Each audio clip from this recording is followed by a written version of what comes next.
Hey there, baseball fans. Nathan Rohde and Shooter Hunt here with the latest episode of Coffee and Curveballs. Shooter, it seems that we finally have baseball being played across the entire country, even if it means southern states are starting their playoffs while northern states just had opening day. Yeah, finally everybody is playing baseball. And while some guys may have 80 at bats and others have two or three, at least everybody's out in the diamond. It's good spring. Everything is good. Baseball's back. Fully, for that matter. So I got you on a trip. I sent you up the road to Seattle. You were able to get a good double up in Tariq Skubal at Seattle. But I want to hear about right-hander Jason Schroeder of Juanita High School. How did he look for you? Yeah, you know what? He looked great. It's a really physical frame. I think he's a linebacker on the football team. 6'2", about 197, really strong, defined lower half. I really like the fastball. He was up to 93 several times, mostly 90 and 92 throughout, and really held the velo, maybe 89, 90 for a couple innings there. But it was a hotly contested game between two rival teams, and Schroeder was just fantastic throughout. He went 6 2/3, only giving up one hard hit ball, which was the last batter that he faced. Had to come out due to pitch count reasons, and the next batter proceeded to hit a home run. So the team ended up losing 2-0, but really good stuff. The curveball, 11.5 shape, 72 to 75, has a chance to be an average to above average pitch moving forward. I think more of one of those pitches that will keep batters off balance early on in the counts that he can flip over for a strike. But he also showed a slider, which I thought he would have used more. It was 80 to 82. Showed hints of being a good pitch in the future, and he struck some guys out with it, but I didn't think he went to it enough. Not that he really had to. The fastball just explodes through the zone and really showed good feel for it to the arm side. But more than anything, his control of his body and the athleticism that he has really stood out to me. He was just able to repeat everything so easy. It's a quick arm out front, real loose, but the delivery was really athletic. At times he missed to the glove side and had some trouble with the fastball there, but I mean he was overpowering with that fastball in general. But it's a good prospect. I don't think he's one of those that top 50 pick guys right now because the secondary stuff isn't there with so many good right-handers in the class, the high school class. But he's the type of guy in the Northwest who could get overdrafted, and you know more about that. But I think if he gets to Washington, he has a chance to really develop there. Certainly does. And, because of the double-up opportunity that you had, I would imagine it was pretty well attended by the scouting world. Oh, yeah. There were some big-time dudes there in attendance. You're talking about cross-checkers and other big-time scouts, high-level decision-makers who are really there with the local guys, on their best behavior, I guess. Making sure that, hey, with fingers crossed, hopefully Schroeder has a big outing. And I think he performed really well for everybody in attendance. Excellent.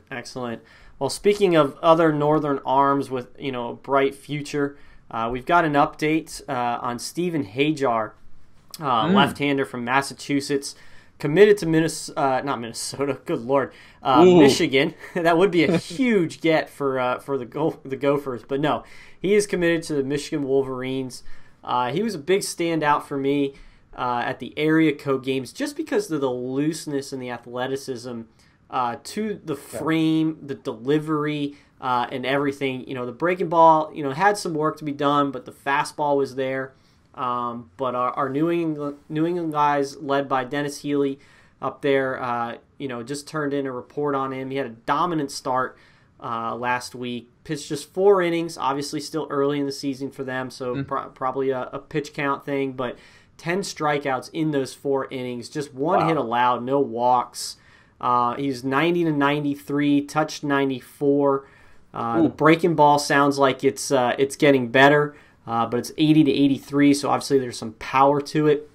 And he's showing a developing changeup that the fade is improving on, and it's sitting at 78 to 81. So he's a guy that's certainly on my list to see. I'm going up to the Northeast in a few weeks here and hoping to pile in as many guys as I can in 1 week. But there's a lot up there. He's certainly high on the priority list for me. Nice. Yeah, it's good to see that they're keeping that pitch count down early because it's been such a brutal spring up there in the Northeast and New England. Just to let him continue to progress at a steady rate and basically progress in time for Nathan Rohde to get his eyes on him as he's peaking.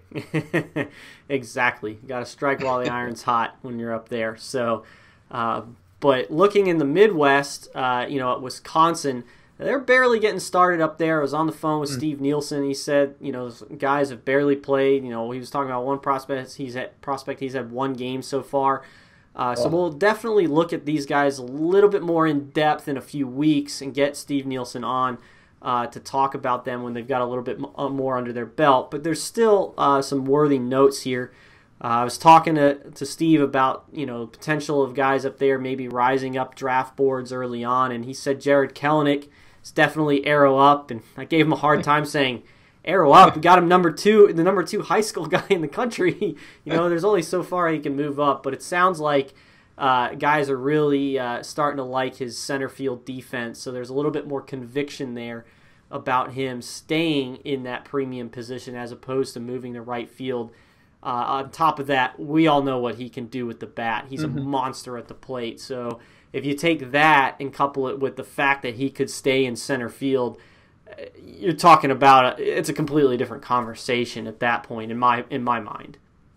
It's interesting the two sides of the coin where you're looking at a college pitcher who week by week is up and down, where some of these power arms in college have had have cooled down a little bit from hot starts, or they're going back and forth, and Kelenic's kind of just steadily not having played as many games as them. It's almost like the European basketball players where nobody knows as much about them, whereas all the American guys they see every day, all the college arms, every day we're seeing them. Kelenic, we haven't heard much because he hasn't played yet in Wisconsin. So it's like he's gone up the boards without even having really played. Yeah, I it's like hard that. To bring basketball to it. I like that cross-sport analogy that you just made there with European basketball. That was pretty amazing.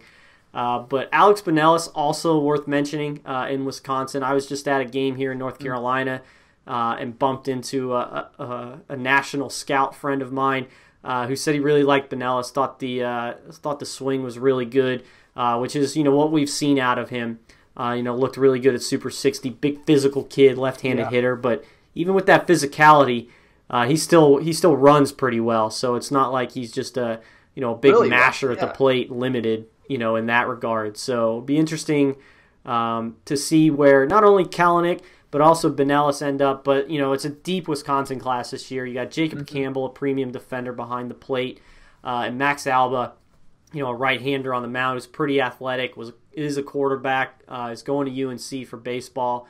So we'll be sure to get some more updates from those guys as they get a little bit more game action on their resume for this spring and get Steve Nielsen to talk about them. But shifting the focus to some of the younger guys, Schroeder, you got some 2020s that are uncommitted, which, isn't crazy, even though it sounds ridiculous that, there's a 2020 talent out there that's still available.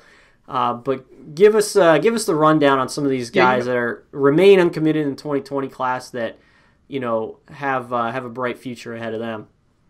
Yeah, you talk about the deep class in 2018 in Wisconsin, and I think the 2020 class has the chance to be really deep as well. Already several committed guys, the big-time programs, but there's also a lot of talent up there, and I know a lot of schools around the country see Wisconsin where there's only one Division I program where they can go and really get some good players out there. But big right-handed pitcher, George Klassen, has been up to 91. We talked about Steve Nielsen, our scouting director up there in Wisconsin, has raved about Klassen. Really made a jump, got long limbs. It's a long arm in the back, kind of funky, but the ball jumps out of his hand. And what's really made Steve Nielsen believe even more in Klassen is that the breaking balls come along. 70-79 curveball. But Klassen is definitely one on the circuit this summer that I'm sure coaches will be all over. So Klassen's a right-hander. Luke Fox is a left-hander. Broad shoulders, lean muscle throughout, real good athlete. Been up to 87 at one of our showcases in a bullpen. It's just real easy. Loose, quick arm, ball jumps out. Obviously, left-handers are high priority in the summer with the college coaches and the pro scouts in the future. But Fox is one of those guys that I'm sure people are going to be getting out to see, and hopefully he's at the future games with us. And then Tyler Chadwick, another right-hander who's been up to 88 on the mound, but also has some pop at the plate. 6'5", 187 pounds, got some strength, but still adding to the frame. He's another guy in this 2020 class. It keeps going, the 2020 class in Wisconsin. But then a guy that I really like, and he was in On the Hunt last week that it featured Max Wagner. Almost has that Jared Polin type feel, kid from Indiana in the 18 class. Right. Stocky, physical frame, can really pick it. I think I'll end up being a third baseman right now in that shortstop range, but can really swing it. It's quick hands at the plate, ball explodes off the bat, flat path through the zone. One of those guys that really gets after it in the infield, but also can pitch. He's been up to 85. Again, similar to Poland, just finds a way to get it done. He's one that I really can't wait to see this summer. Excellent. Yeah, certainly. You don't think about baseball generally when you think about Wisconsin, but between guys from a couple of years ago with Gavin Lux and now Jared Kelenic and Alex Pinellas and then the underclassmen, certainly becoming a fertile ground for amateur baseball up there. So certainly worth keeping track of. Yes, and you got to give some credit to the programs and the facilities that are up there and committing to baseball, and the kids, they just know how to play. You see them out. We saw them a couple years ago when we had the Classic at IMG where, hey, these Wisconsin kids can play. So it's continued to become almost, Wisconsin's going to bring some dudes each year, especially at the future games. Yeah, it certainly is. So let's shift now to less a topic on players, but more a topic on recruiting. We're not going to go terribly in depth right now. We did that on a podcast with Brandon Hall. So be sure to listen to that because Brandon's got great insight on the recruiting world. But the NCAA just announced some changes, namely to the recruiting aspect of things, in that unofficial visits now have restrictions. It used to be they were, unlimited. You could go at any point, whether you're 12 years old, 16 years old, whatever. Now you can't take an unofficial visit until your junior year. And they're moving up the date for official visits, which are the difference between unofficial and official. And Shooter, you can fill me in on any other details if I miss any. But the basic difference is between an unofficial and official is that school can provide, can pay for things, can provide, lodging, transportation, meals, whatever, for when you visit campus. But that date moves up from your senior year to your junior year as well. So those are essentially in line. Yeah, it had become, for the last 5 to 10 years, the official visit had just become all your committed guys who are signed. They come in their senior year, and it was useless. Right. You're supposed to get 5 of them. Nobody used more than 2, maybe, because looking at the way the recruiting process has gone, it had moved up so much that all the parents were taking the brunt of all the costs of the visits. So hopefully moving it up to the junior year will help the families be able to travel easier because the schools are providing the financial backing for the visits. And who knows? I'm sure when they talked about this, they're hoping to slow down the recruiting process. Whereas we see when we're watching the underclassmen, a lot of the kids commit in that junior summer. So going from sophomore or junior year, June, July, even August, you're seeing a lot of the commitments. Now, if you just wait 2 months, you will have those trips paid for. So I think that's probably what they're looking at with regards to moving up the official visit date. Obviously, there'll probably be ways to get around it. I'm sure coaches, if there's a loophole, that it will be found. But hopefully it slows things down, and it helps the families because it is a burden to go on all these unofficial visits and have to pay for them out of pocket. It certainly is. So like we said, we'll go into way more in depth. We went into way more depth in that podcast with Brandon Hall. So be sure to jump on our website or on SoundCloud, iTunes. It's everywhere, and listen in. But let's wrap things up here, Shooter, and talk about what's coming up, what's next for us. For me, I'm still in North Carolina for the next couple of weeks before I head up to the Northeast, so try to get some more Jordan Adams at bats in there since he's in the backyard. I know you'll like. There's a chance I'll see 2020 Nolan McLean, who's down the road in Raleigh. So be a couple of weeks at home here, not only doing that, but also working on updating the high school top 100, the PBR draft board, and overall getting ready for a lot of our draft coverage. But what else is on the horizon for you, and also what are you eyeing as we look ahead here?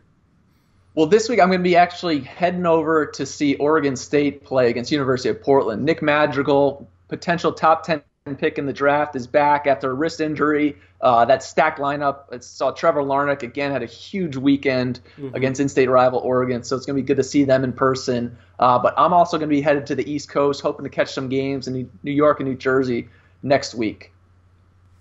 That's a great look at the latest in amateur baseball. Schroeder, thanks again for all the insight today and for running up to Seattle for me. Be sure to check out everything else on PrepBaseballReport.com. Podcast, got lots of ranking updates. But as always, he's Schroeder Hunt. I'm Nathan Rohde. This is Coffee and Curveballs. And until next time, we'll see you guys at the ballpark.